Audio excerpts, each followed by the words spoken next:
Good morning, traders. As you know, we are waiting for ADP figures to come out, which should give us a good indication of what to expect on Friday during non-farm payroll. However, at this point, we are locked and loaded in our positions. We can go through that a little bit later, very briefly, because we have been discussing that over the last few videos. However, I thought I'd take this opportunity to kind of take a step back so we don't lose focus on the market as a whole. So what we're doing is we're looking at Bitcoin on the weekly chart. As you can see, we started round about the 21st of November 2022 or thereabout after the whole FTX situation. And then we've been making our way up nicely. We're up to the 120s. Now, if we take a step back and we just kind of zoom out a little bit, I just want to kind of show you guys something. You may or may not be aware of this. I know there are many people who are concerned about this, but I thought I'd just address it in this video.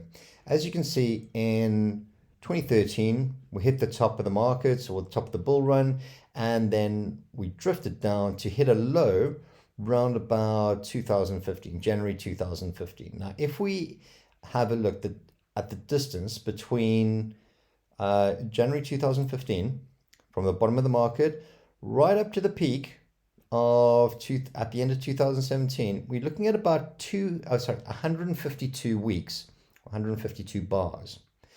Now, if we take this again, we get the bottom of the next market, ignoring COVID. This was the flush over in COVID, but let's just ignore that. We got the bottom of the market around about December 2018, extrapolate that out, and in 152 weeks, you've got the top of the next market. That's where we topped out right about there. So again, 152 weeks from trough to peak. So if we look at our most recent low at about there on the 28th of November 2022, and we go out 152 weeks, we land at the 20th of October, which is in about 3 weeks. So this is something to be aware of.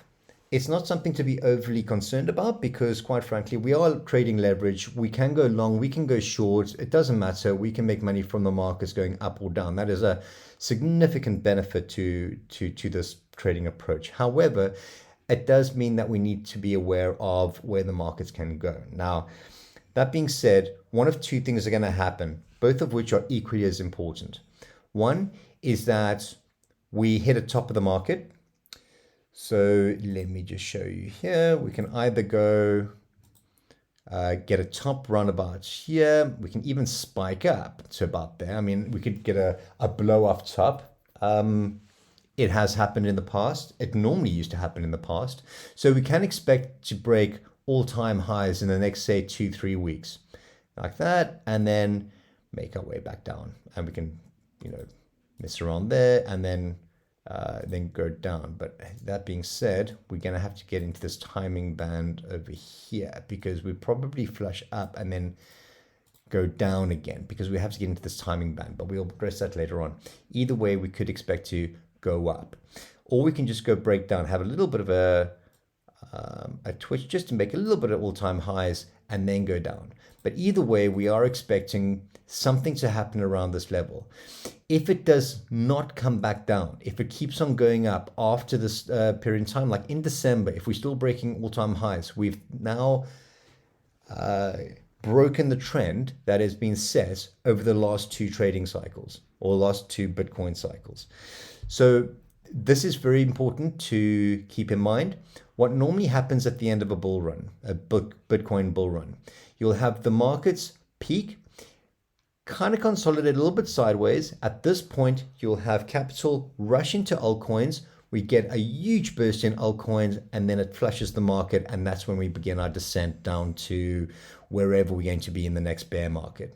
Now, this means that Bitcoin could lose up to 70% of its value, maybe 50 to 70%, but given the market cap at the moment, given the amount of institutional adoption, it would probably be limited to about 40 to 50%, but don't quote me on that. It's just a speculation, purely assumption. I don't know. and I don't think anyone does.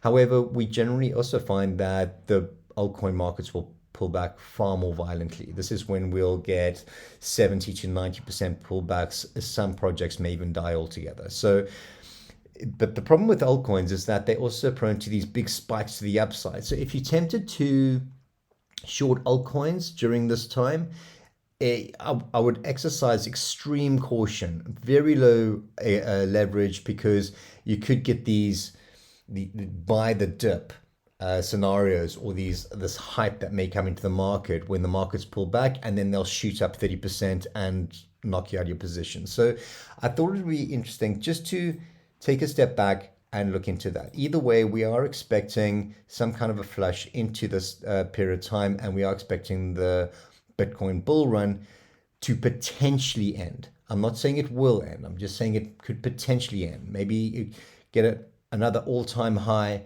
and before we start the descent lower. But again, this line, this rising support, will be absolutely crucial when we're looking at whether or not we finish the bull run. If we get an all-time high, we just break above, maybe higher, then we're going to be or making our way down, and then we break this line, I would say that we're almost certainly going to be heading back down. That being said, if we get a pop, a really nice pop up to about, say, the 140s, 150s, I'm going to start looking to get short. And I'll show you why. Let me just go on to my chart here. This is for perpetual futures. The pricing is similar, but just a little bit different. So I just use a different chart. Either way, we're back on Bitcoin now. If we get something that crashes through here, boom, boom, and it kind of goes more high, it breaks through these all-time highs, and then we get this sharp kind of up and then down like that. I mean, we end up with a nice big wick or something like that. I will be shorting at this point in time. I think at this point, I will be, at the very least, cutting a long position in the 130s before we potentially make our way down again, looking for some kind of a breakdown into this window. Again, if we go through this ascending support line, then we can expect to go a lot lower like that. Again, this is highly speculative. All we're looking for right now is to know, well, we can expect a little bit of upside and leave it at that. Let's not overthink it. Let's not overcook it. It should be good. Now, in terms of drift, again, we're in this position right now. As we discussed, we went up, we wait for a pullback into these levels. We're long at 0.71. We're making our way up nicely.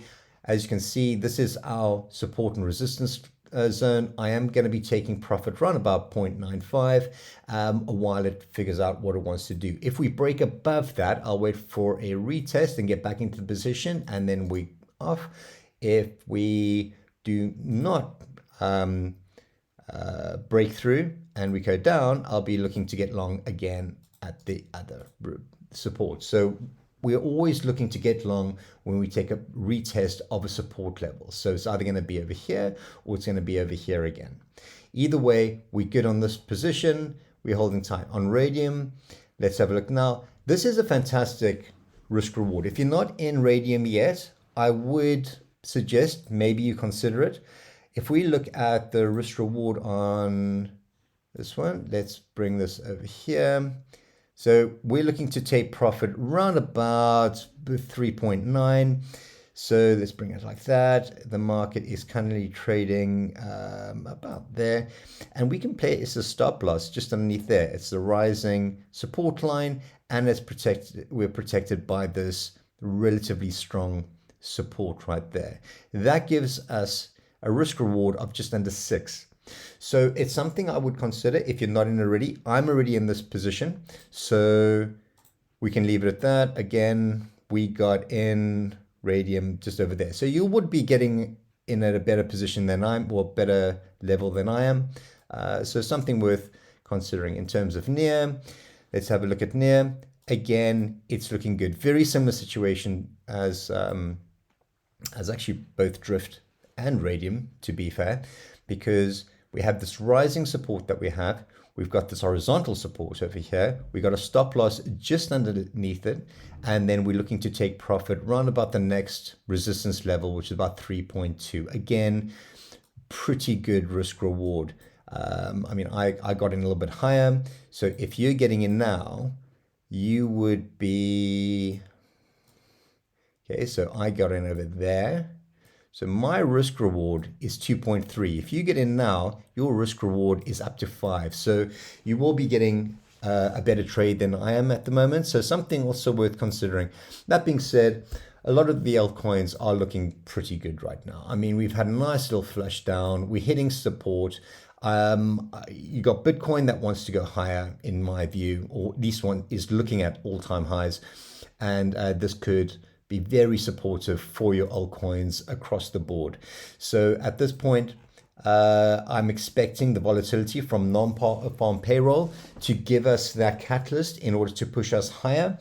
And ADP figures coming out today should give us a good indication of whether or not we can get that positive news in order for that to happen.